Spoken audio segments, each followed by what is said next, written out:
దాంట్లో బ్రహ్మంగారు రాసిన దాంట్లో దైవదూత అయినటువంటి యేసుక్రీస్తు పలానా సంవత్సరం నుంచి పలానా సంవత్సరం వరకు ఆయన ఈ ఉద్భవాన్ని చేసి లోకోద్ధారణ చేస్తాడని చెప్పి ఖచ్చితంగా దాంట్లో మెన్షన్ చేసేసాడు. ఆయన కాలజ్ఞానంలో ఆయన రాసాడు. దాంట్లో దైవదూత ఉద్భవించునని రాసేసాడు. ఆయన యేసుక్రీస్తు రాకముందే ఆయన రాసి పెట్టాడు. ఆయన నమ్మడానికి ఉంది దైవదూత అని అక్కడ అభిప్రాయం అనేది ఆయన రాసేసాడు. అక్కడ ఆయన ఎప్పుడు పుడతాడు, ఆయన ఏమేం చేస్తాడు మహిమలు, మళ్ళీ ఆయన ఎప్పుడు తనువు చాలిస్తాడు, లోకోద్ధారణ చేస్తాడు అనేది మెన్షన్ చేసింది హిందూ ధర్మానికి చెందినటువంటి కాలజ్ఞాన వీరబ్రహ్మేంద్ర స్వామి. ఇప్పుడు చెప్పండి, మరి ఎప్పుడు కూడా శాస్త్రాన్ని ఎక్కడా తప్పు పట్టడానికి లేదు.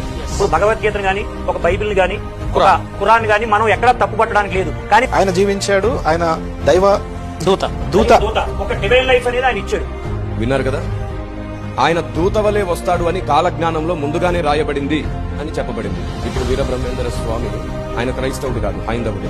అయినప్పటికీ కూడా ఆయన సర్వోన్నతుడైన దేవుని రాకడను గూర్చి ప్రవచించారు. ఆయన ఎలా జన్మిస్తారు, ఏ ఉద్దేశంతో వస్తారని చెప్తూ ఆయన దేవదూత, దైవదూత అని ప్రవచించడం జరిగింది. ఇకపోతే వీరబ్రహ్మేంద్ర స్వామి గారిని నమ్మేవారు, కాలజ్ఞాని నమ్మేవారు మన దేశంలో కోకొల్లలు.